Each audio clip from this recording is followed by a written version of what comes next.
moment en què després d'uns anys d'estar sense fer res, sense activitat musical, fent altres coses que no fos música, va durar 7 o 8 anys, això. Organitzar concerts, coses d'aquestes provoques, tornar a agafar la guitarra, tornar a viure la xispa de la música i tot això.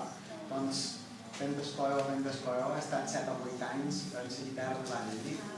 Però va tornar a venir un poc les ganes de fer coses i això ha duit com a conseqüència la tornada dels Ocults amb un nou disc, no per viure de rentes, per viure dels èxits passats i tot això, sinó un disc nou.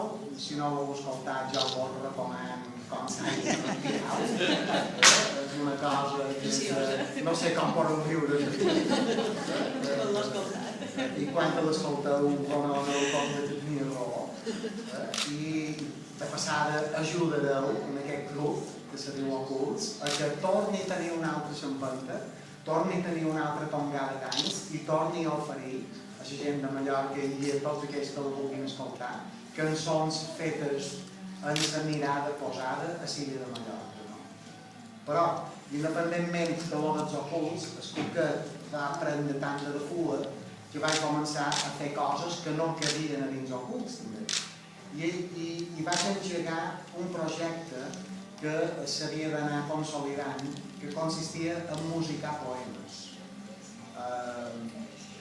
Veureu, hi ha coses que són de caire més intimista, que a dins Ocults no hi caben i que ve més de gust fer-les d'una manera més interioritzada, més personal, i un grup sempre vulguis que no s'han de consensuar les coses, mentre que quan inicies un projecte que és més teu, més personal, pots posar un poc més de tu íntegrament tirat a la piscina i jugar-te-la tota a tu.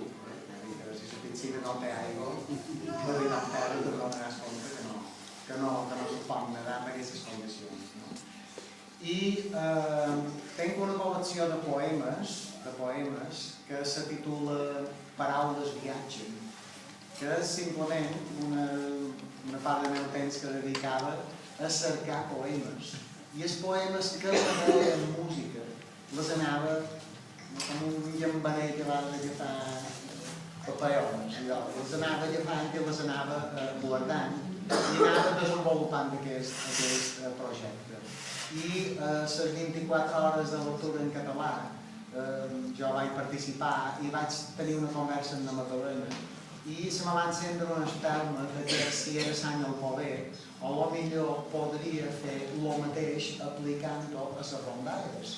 I aquí va néixer un camí que s'ha pogut consolidar gràcies a la pròpia fundació amb un treball que finalment se publicarà o vaig aquí publicant.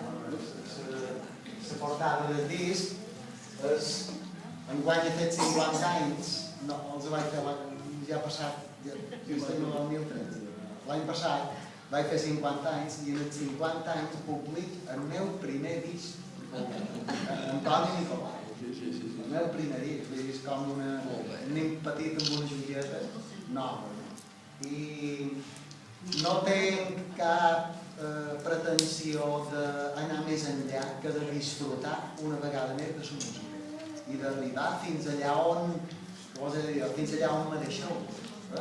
Així que ja ho sabeu. Jo, la meva intenció és mostrar-vos un poc el projecte, com l'hem treballat, i per vos tocaré 2 o 3 cançons i els mostraré quan encara no estan acabades de masteritzar, vull dir que quan el disc que arribi de fàbrica sonarà un poc més bé del que sentirem aquí, crec.